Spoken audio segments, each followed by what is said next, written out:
Today, I'm going to talk about which assets can actually increase your net worth, because I think we can all agree stuffing cash in a mattress isn't going to work out too well.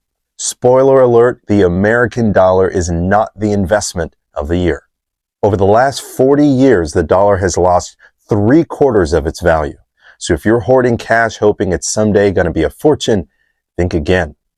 With the government printing dollars like they're going out of style, each dollar in your pocket just gets weaker.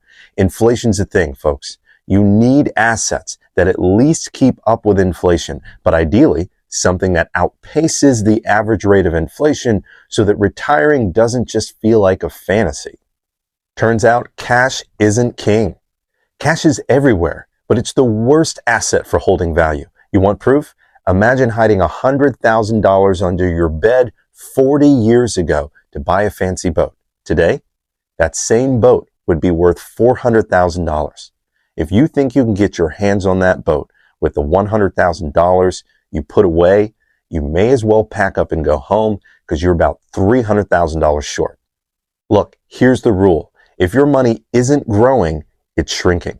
So let's look at my top 5 assets for growing your net worth. Number 1, precious metals. Gold and silver can hedge against inflation. They're relatively rare, and their value has risen 360% to 370% over the last 40 years. But the thing is, their worth is based on what people think it's worth.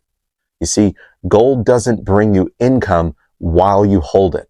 It's just shiny metal that people happen to like. Great for holding value, but don't expect it to make you rich. Number 2, bonds. Slightly better than gold. Bonds will give you about 5 times your original investment over 40 years. That's $1 turning into $5. Better than cash, but still not exactly impressive growth. Think of it as a slow but steady hedge against inflation. Number 3, real estate, where the real money begins. Real estate has a bit more of a punch. Over 40 years, it'll turn $1 into $4. Plus, if you own a rental property, you're getting paid and you're growing equity. Now, if you're renting, you're just making your landlord richer by providing an income source for the landlord that represents 130% to 140% higher than the home's original value. So yeah, real estate, both a hedge and a moneymaker. Number 4, stocks, the gift that keeps on giving.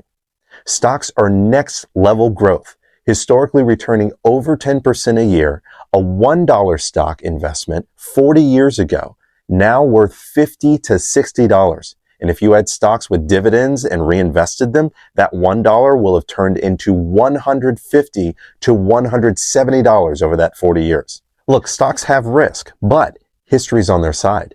Owning a piece of a company tends to be a lot more profitable than hiding cash under your mattress. Number 5, cryptocurrency, the wild, wild west of wealth. Remember when everybody laughed at Bitcoin? If you'd only invested $1 at the start, you'd have around $800,000 today. That is a staggering return on investment, and forget 40 years. Cryptocurrency has only been around 14 to 15 years. But here's the thing. Crypto's new and it's unpredictable. It could keep growing or it could crash. Think of it as your wild card. No one knows what the future holds for crypto, but it looks like it's here to stay.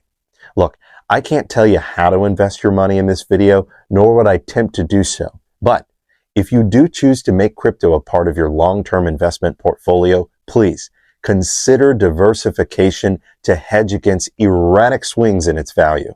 Now, there's still one factor I need to point out about cryptocurrency, and that is that, like precious metals, it doesn't produce additional income or anything of value outside of its perceived worth. You can't rent it out like a home and exponentially increase your value with it. So that's important to consider as well. So all this being said, everything we've talked about here today performs better than cash over time. So no saving cash under a mattress, you guys. You got to do better than that and grow your money over time. Now, in my opinion, of all the assets we've talked about, real estate and stocks are by far the most reliable and historically sound investments you can make. Of course, how many years you may have left to invest, as well as your risk tolerance, are important factors when considering where to invest your money, but I certainly hope that it's been helpful for learning where and how to grow your money. So, now that we've explored the true value of investments over time, there are two things that are important for me to specify here. And that is that investment savings are long-term assets that appreciate over time in order to help you escape the rat race of the workforce. Traditional savings are designed to provide security for everyday life, like when something happens to your home and you need to pay an insurance deductible that may be $2,000, $5,000, or even $10,000 to have your home restored. Traditional savings need to be more accessible and will allow you to have access to your money without penalties or capital gains taxes when you're experiencing an emergency and may be dealing with stress from an unforeseen circumstance. Instead of saving your money in a traditional bank account and getting way less than 1% return on your money, you need to open a high-yield interest savings account separate from your bank, where your money can keep up with or even outpace inflation while still being readily accessible to transfer back to your bank when you need it. So both long-term and short-term savings are going to be paramount for your financial security. I'll even show you how to get started.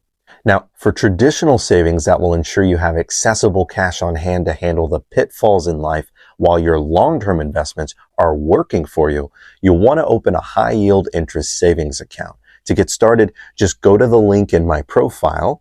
Then you'll want to scroll on down to Wealthfront High Yield Savings Account.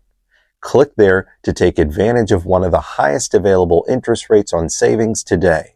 Remember, you can always transfer funds to your bank with no fees or penalties when you need them. Now, if you have yet to begin investing for your future and you don't know where to get started or have limited funds, I think you'll benefit greatly from starting small and getting your feet wet by investing maybe $100 to $300 per month into a stock portfolio. Keep in mind, you will want to diversify your portfolio. That's very important, so that all your eggs are not in one basket. So consider something that tracks the Dow index and has low fees, like an ETF, with a good mix of strong American companies in various sectors, like the QQQ. That's one ETF you can get. It's called QQQ. Another EFT option is a similar one, but tracks the Standard & Poor's index, or the S&P 500 index. And it also has a good mix of strong American companies in various sectors. It's called the VOO. These are investments that have a good track record of hedging against severe losses and have historically gained significant value over time. Feel free to do your own research, but be safe and diversify so that you have a way to keep things balanced. To get started with the Robinhood brokerage investment portfolio, you can invest on your web browser or right on an app from your phone. Just go to the link in my profile, then scroll down to Robinhood Investment Brokerage. Then click there to get started, and Robinhood will reward you with free stocks to help you get the ball rolling. All right, folks, that's your guide to building a net worth that's worth bragging about. If you learned anything today, please give this video a like and follow me for more tips. I've been Kevin with MoneyTreeAndMe, providing better security and ensuring better lives. Make it a great day.